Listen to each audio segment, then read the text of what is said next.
Se você é casada, Nancy DeMoss Wogemuth quer te lembrar que o pecado do seu marido não lhe dá passe livre para você pecar também. Você não precisa deixar um homem grosseiro e mal educado transformá-la em uma mulher grosseira e mal educada. Este é o Aviva Nossos Corações, com Nancy DeMoss Wogemuth, autora de Mulheres Atraentes Adornadas por Cristo, na voz de Renata Santos.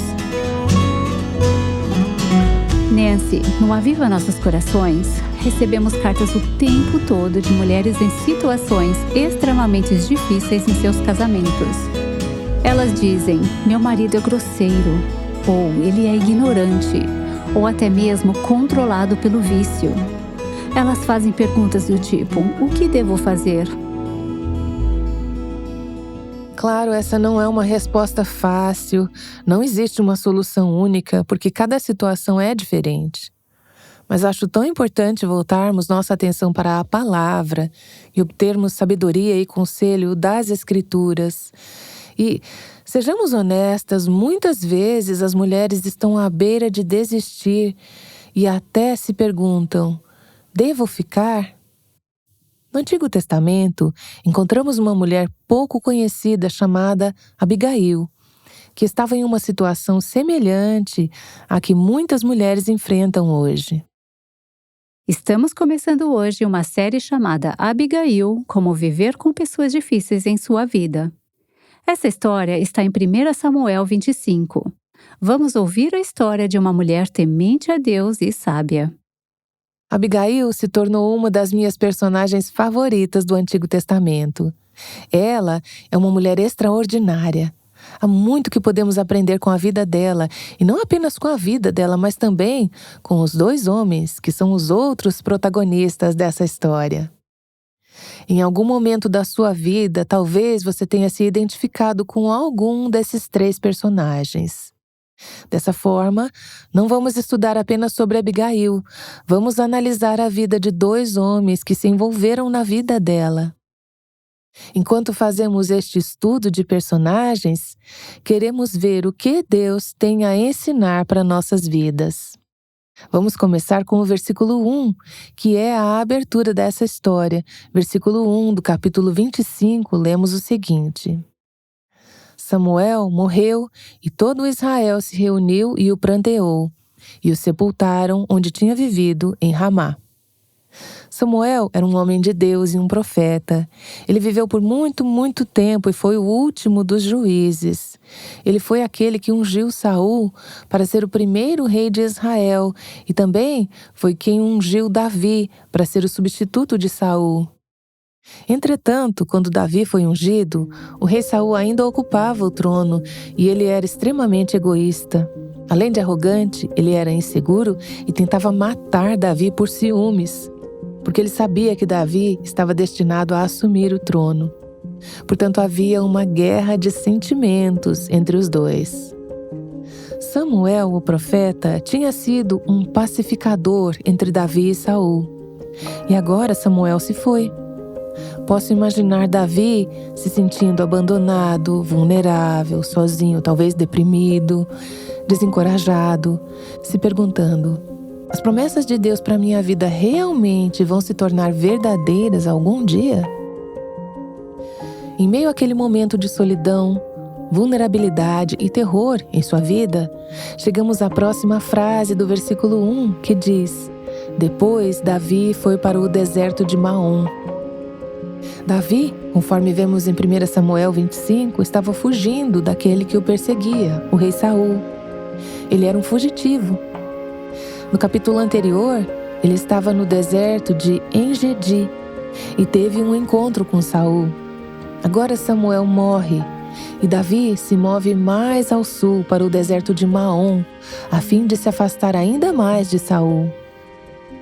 A história que vamos estudar acontece enquanto ele estava indo para o sul, em direção ao deserto de Maom. Naquele lugar, Davi encontra um casal, um marido e uma esposa, um casal como muitos que conhecemos. Um casal no qual Um dos cônjuges é uma pessoa temente a Deus, que ama e teme o Senhor. E o outro cônjuge é uma pessoa totalmente ímpia, egoísta, perversa. Acontece. E Davi encontrou um casal exatamente assim. Como falamos anteriormente, há 3 personagens principais nessa história. Ao estudarmos a Bíblia e examinarmos os personagens, é útil identificar se são bons ou maus e refletir se há um exemplo aqui para mim? Há um exemplo a ser seguido? Há um exemplo a ser evitado? O que este trecho e o que essas pessoas me ensinam sobre o coração, os caminhos e o caráter de Deus? É isso que vamos tentar identificar nessa história. Hoje será somente a introdução da história e amanhã avançaremos um pouco mais. O primeiro personagem que identificamos é um homem chamado Nabal. Seu nome significa insensato, uma palavra hebraica para insensato. No versículo 25, lemos sobre Nabal. Ele é insensato, conforme o significado do seu nome. O nome dele significa insensato e o descreve perfeitamente. Ele era um homem ímpio e insensato. Vamos ver muitas características de uma pessoa insensata ao estudarmos a vida de Nabal. Ao observar essas características, talvez você reconheça alguém que você conhece, talvez mais de uma pessoa. Mas sabe o que mais? Você também pode se ver em alguns pontos. Uma das coisas que queremos fazer enquanto passamos por esta série é perguntar: como podemos evitar nos tornar como um Nabal? Como podemos evitar ter essas características em nossas vidas? O comportamento insensato de Nabal provocou 2 respostas muito diferentes dos outros 2 personagens principais da história. Primeiro temos Davi, o homem que seria rei. Ele foi designado por Deus para ser rei, mas ainda era um fugitivo do rei Saul. A resposta de Davi, quando se deparou com esse homem insensato, foi se sentir provocado. Ele perdeu o controle. Ele foi tentado a responder da mesma forma como Nabal o tratou. O perigo é que quando você está perto de uma pessoa insensata, pode ficar tentada a responder como insensata. Na verdade, à medida que entramos nessa história, veremos que a resposta de Davi foi ainda pior do que o que Nabal havia feito para provocá-lo. Veremos nessa história que até as pessoas mais piedosas às vezes agem de maneira ímpia e insensata. Por isso, todas nós precisamos de conselhos sábios, precisamos de pessoas piedosas ao nosso redor que nos ajudem a ver quando estamos sendo insensatas e, quando necessário, nos confrontem, nos amem o suficiente para falar a verdade para nós, como Abigail fez com Davi. Precisamos de pessoas que nos deem conselhos piedosos quando estamos agindo com insensatez. E precisamos aprender a ouvir o conselho, aceitá-lo, segui-lo. Isso é humildade. É a disposição de ouvir conselhos sábios e mudar de direção quando percebemos que estamos errados. Veremos em Davi um homem que, embora inicialmente tenha reagido na carne a esse insensato, estava disposto a ouvir conselhos sábios e mudar seu rumo, mudar sua direção, quando percebeu que estava errado. A terceira personagem, como já mencionamos, é uma mulher chamada Abigail. Ela modela uma resposta incrível para pessoas insensatas. Há tanto que podemos aprender com ela, quer a pessoa insensata em sua vida seja seu marido, um chefe, filho, parente, alguém na sua igreja ou no seu bairro. Seja quem for a pessoa insensata em sua vida, Abigail nos ensina como viver e como lidar com pessoas difíceis. Ela é uma mulher discreta, ela é uma mulher sábia, ela é pacificadora. Sua vida muda todo o desfecho dessa história. Como em toda a história, incluindo a sua, há um quarto personagem nesta história, e em grande parte silencioso, que é Deus. Deus que está sempre nos bastidores, governando, agindo e intervindo nas questões humanas. Deus que é sempre soberano. Ele está sempre no seu trono. Ele está sempre trabalhando para alcançar os seus propósitos e cumprir suas promessas. Vemos nesta história um Deus que nunca está ausente, um Deus que nunca está dormindo no trabalho. É o mesmo Deus que está na sua história. Um Deus que está envolvido na sua vida, que se preocupa com as pessoas insensatas com quem você convive, ou trabalha, ou estuda. Há um Deus que está envolvido. Os versículos 2 e 3 nos dizem: certo homem de Maom, que tinha seus bens na cidade de Carmelo, era muito rico. Possuía 1.000 cabras e 3.000 ovelhas, as quais estavam sendo tosqueadas em Carmelo.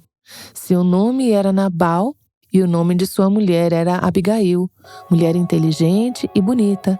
Mas seu marido, descendente de Calebe, era rude e mau.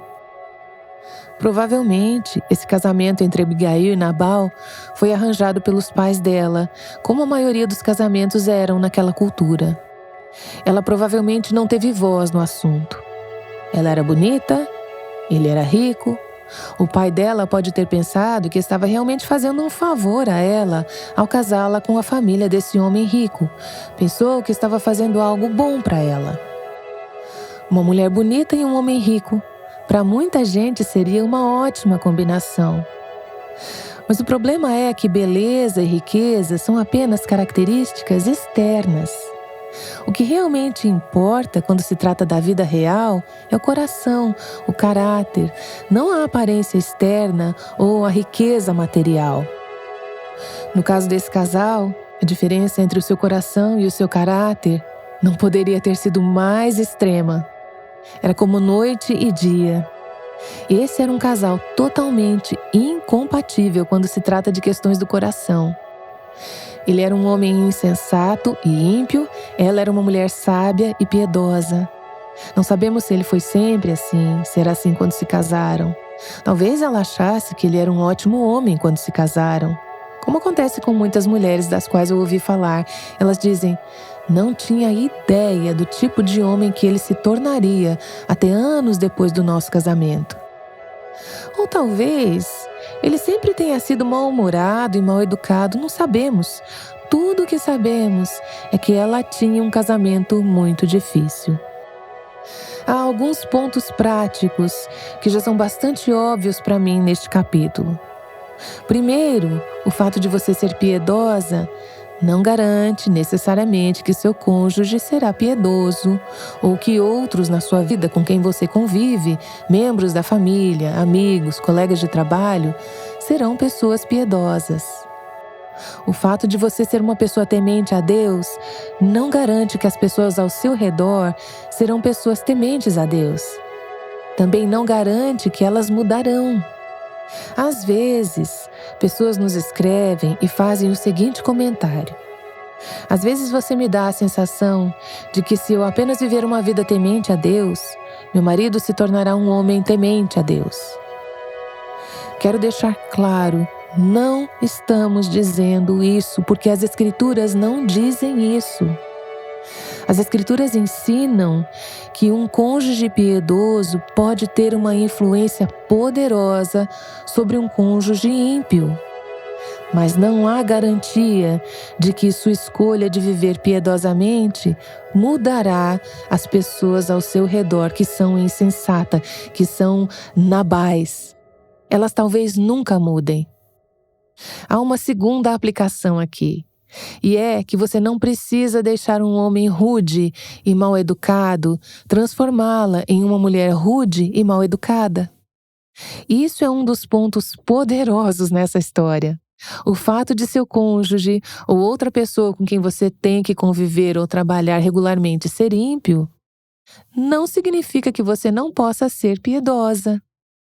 Veja só, achamos que nosso nível de piedade ou espiritualidade está ligado às pessoas ao nosso redor. Elas nos fazem reagir dessa maneira. Ninguém pode fazer você reagir de maneira ímpia. O fato de você ter que conviver com uma pessoa ímpia não significa que você não possa ser piedosa. Seu caráter, suas respostas não precisam ser controladas pelo outro. Uma das coisas que eu amo nessa história é que quando entramos nela, não sabemos o que aconteceu antes, mas sabemos que Abigail estava vivendo com esse homem grosseiro e mal educado. Sabemos que ela passava por situações difíceis todos os dias. Ela estava vivendo com aquele homem. Mas é óbvio que ela não deixou Nabal destruí-la. Ela ainda era uma mulher que tinha discernimento, era sábia, piedosa, bonita. Ela não deixou que o comportamento dele controlasse o dela. Ela ainda era cativante, corajosa e graciosa. E o mais importante, ela não havia perdido sua fé nas promessas de Deus, só porque estava vivendo com esse homem ímpio que provavelmente nunca mudaria. Na verdade, ele nunca mudou. Primeiro, somos apresentados a Nabal nessa história, e depois a Davi e Abigail. O versículo 2 nos diz que esse homem era muito rico, ele era um empresário rico, ele era influente. Ao ler essa história, e isso se desenrolará ao longo das próximas sessões, uma das coisas que são muito óbvias são alguns dos possíveis problemas da riqueza.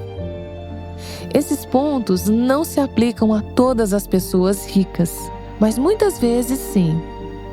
Pelos padrões do mundo, somos ricos. Então, esses são alguns pontos que precisamos observar em nossas próprias vidas. Pessoas ricas podem se tornar independentes. Outros precisam delas, outros dependem delas, mas elas não precisam de ninguém, elas não precisam de nada. Às vezes, com pessoas muito ricas, com muito bens materiais, é difícil para os outros serem honestos com elas. No versículo 17, os servos disseram sobre Nabal, seu mestre: ninguém consegue conversar com ele. Ele não ouvirá ninguém, ninguém falará a verdade para ele. Todas nós precisamos de espelhos em nossas vidas. Precisamos de pessoas que sejam honestas conosco, que nos amem o suficiente para falar a verdade. Mas aqui está um homem que, parcialmente por causa de sua riqueza, tinha chegado a uma posição que ninguém era honesto com ele. As pessoas tinham medo de dizer a verdade para ele. Tinham medo de perder um emprego. E se um desses funcionários tivesse criado coragem e dito: Nabal, você está errado, você está agindo como um tolo. Cabeças vão rolar. Então as pessoas tinham medo dele. Às vezes, quando você tem o que o mundo considera ser muita riqueza, é fácil pensar o pior dos outros, presumir negativamente sobre os outros, como veremos que Nabal fez com Davi. Provérbios 18, 23 é um versículo que sempre foi muito convincente para mim. Diz assim: o pobre implora misericórdia. Os pobres suplicam, mas o rico responde com aspereza. Eles podem falar como quiserem. Eles são donos do mundo, é tudo deles. Há um orgulho, uma arrogância que às vezes nem sempre acompanha a riqueza.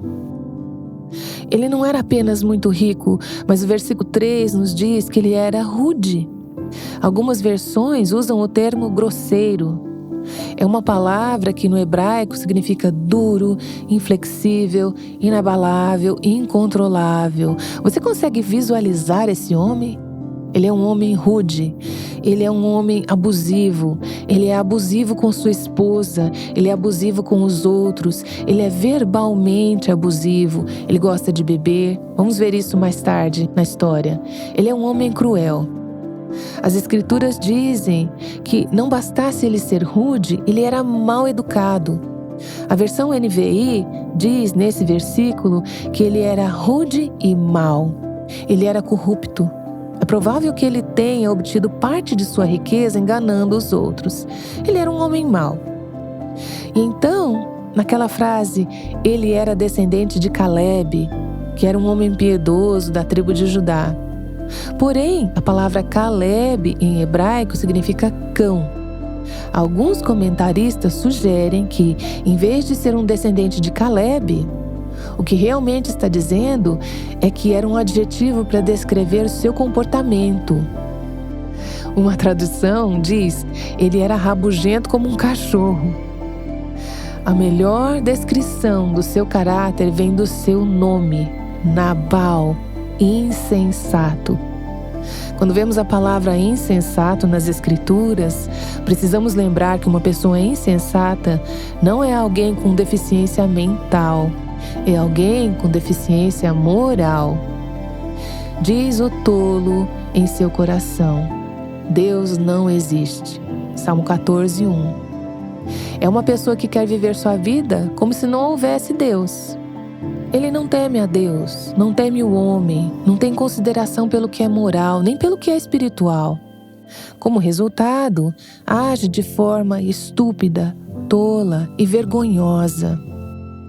Isaías 32:6 diz: Pois o insensato fala com insensatez e só pensa no mal. Ele pratica a maldade e espalha mentiras sobre o Senhor. Deixa o faminto sem nada e priva de água o sedento. Vamos ver que Nabal, o insensato, cumpriu essa descrição ao pé da letra. Ele reteve comida e água àqueles que estavam com fome e sede. Ele era um homem extremamente difícil. Acho que já dá para ver que o seu coração determina o seu caráter e seu comportamento. Se você tem um coração insensato, agirá com insensatez. Seu caráter e seu comportamento revelam o seu coração. Se você age tola e impiamente, isso revela que você tem um coração insensato. Durante toda essa série, será fácil, ao ler sobre Nabal, pensar em alguém que conhecemos. Mas eu quero que, ao examinarmos este texto, deixemos Deus iluminar o holofote do seu Espírito e da sua palavra em nossos corações, nos perguntando: será que alguma dessas coisas pode ser verdadeira sobre mim? Às vezes, sou uma pessoa difícil de lidar? As pessoas não são honestas comigo porque eu posso explodir? Sou arrogante, orgulhosa, rude? Penso negativamente sobre os outros? Presumo o pior deles? Eu respondo asperamente em vez de graciosamente? Se eu agir de uma determinada forma, se eu falar de uma determinada forma, isso diz algo sobre a condição do meu coração. As Escrituras dizem que todos nascemos insensatos. Somente a graça de Deus e o poder do Evangelho, o poder de Cristo, podem transformar nossos corações, nos dar um novo coração, um coração sábio. É por isso que precisamos de um transplante de coração. É somente pela graça de Deus que, em nossas casas e em nossos outros relacionamentos, algo em nós possa ser gracioso, gentil ou de bom espírito. É por isso que precisamos da graça de Deus desesperadamente. A partir da graça de Deus, cada uma de nós seria um Nabal. É por isso que precisamos da graça de Deus desesperadamente. Esta é Nancy DeMoss Wogmuth nos lembrando quão necessitadas realmente somos da graça de Deus.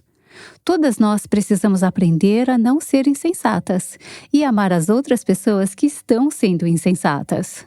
A lição que acabamos de ouvir faz parte da série chamada Abigail: Como Viver com Pessoas Difíceis na Sua Vida. Nancy, estou aqui sentada, pensando que deve haver algumas mulheres que ouviram isso e agora seus corações estão partidos. Imagina uma mulher que pode estar pensando: é sábio para mim ficar com um marido que parece um Nabal? Que conselho você tem para ela? Bom, Raquel, isso é tão difícil porque simplesmente não há uma resposta simples para cada situação. Já vi tantas histórias com finais bonitos, porque as mulheres escolheram ficar em casamentos difíceis. Muitas vezes também vi Deus usar o que é frequentemente chamado de amor firme, onde uma esposa estabelece limites com a intenção de ajudar o seu marido a superar comportamentos ou hábitos destrutivos e para garantir um ambiente mais seguro para si mesma e às vezes até para os seus filhos. Às vezes esses limites envolvem uma temporada de separação. Então, se uma mulher está em um desses casamentos realmente difíceis, como ela sabe se fica, ora e ama ou se pratica o amor firme? Com certeza, uma das primeiras coisas que ela precisa fazer é ir ao seu pastor e aos líderes da igreja e pedir ajuda para eles. Isso faz parte da responsabilidade deles como pastores espirituais.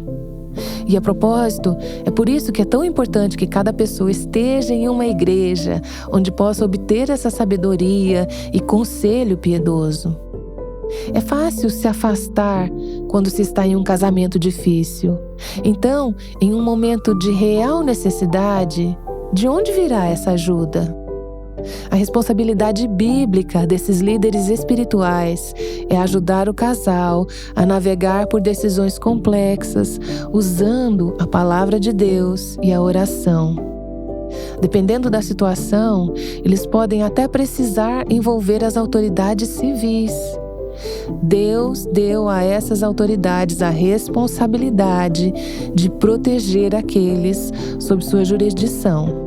Estou aqui pensando: o que poderia ter acontecido se bons homens temente a Deus que conheciam Nabal o tivessem confrontado? Precisamos de líderes sábios em nossas igrejas e comunidades, falando com coragem e amorosamente na vida de homens que não estão sendo compassivos e amando suas esposas. Concordo totalmente, Raquel.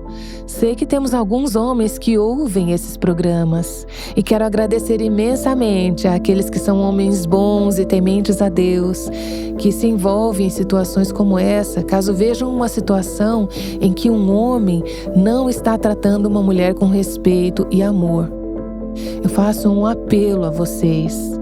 Quando for possível, se envolvam. Isso é um grande presente para uma mulher em qualquer tipo de situação abusiva. O importante aqui é isso. Esses nabais, esses homens difíceis, eles precisam de redenção. Deus quer usar os cristãos, homens e mulheres, para fazerem parte da redenção dessas vidas quebradas e pecadoras. Então, voltando para a esposa nessas situações. Se o seu coração puder permanecer ancorado na esperança do Evangelho, ao mesmo tempo em que ela está navegando por uma decisão complexa, Deus muitas vezes pode usar a sua resposta ou as respostas daqueles na igreja ao seu redor para amolecer o coração endurecido de um homem. Novamente, deixe-me dizer, há tantas variáveis em diferentes situações e é impossível abordar cada cenário aqui no Aviva Nossos Corações. Portanto, se você está ouvindo e está em uma situação desafiadora e você diz: meu marido é um Nabal e eu não sei o que fazer, eu repito, peça ajuda a alguém sábio e temente a Deus. Não passe por essa situação sozinha. Eu diria, Nancy, que seja qual for a situação, se você estiver em uma situação muito difícil e se esforçando ao máximo para amar seu marido, você nunca deve se sentir sozinha. Já passei por fases em meu casamento nas quais escolhi não andar sozinha. Eu quero te encorajar hoje. Se Deus tocou seu coração de alguma forma sobre algo que precisa ser abordado em seu casamento, vá até uma mulher temente a Deus e peça ajuda hoje. Você pode fazer isso com respeito, amor e dependência do Senhor. Você não precisa falar mal do seu marido para obter a simpatia de outra pessoa, para lhe dar um conselho sábio e piedoso. Se você gostaria de se aprofundar neste tema, recomendamos o livro Abigail, Como Viver com Pessoas Difíceis em Sua Vida, de Nancy DeMoss Wolgemuth. Você pode se juntar a um grupo de mulheres e estudar as características de uma mulher temente ao enfrentar situações e pessoas difíceis em suas vidas. Para adquirir uma cópia deste livro, visite nosso site www.avivanossoscaracóis.com. E você? Você já teve dificuldade em controlar seu temperamento? Em momentos de tensão ou conflito, as pessoas sabem que você é uma mulher com quem se pode conversar racionalmente, ou as pessoas se afastam porque sabem que você vai explodir e ficar combativa? Elas sabem que você é uma mulher com quem podem conversar e explicar sua história e você saberá o que fazer na situação? Saiba mais sobre o perigo de agir com raiva a partir da história de Abigail. Vamos ouvir mais sobre isso amanhã, aqui no Aviva Nossos Corações. O Aviva Nossos Corações é um ministério em língua portuguesa do Revive Our Hearts, com Nancy DeMoss Wolgemuth, chamando as mulheres à liberdade, à plenitude e à abundância em Cristo.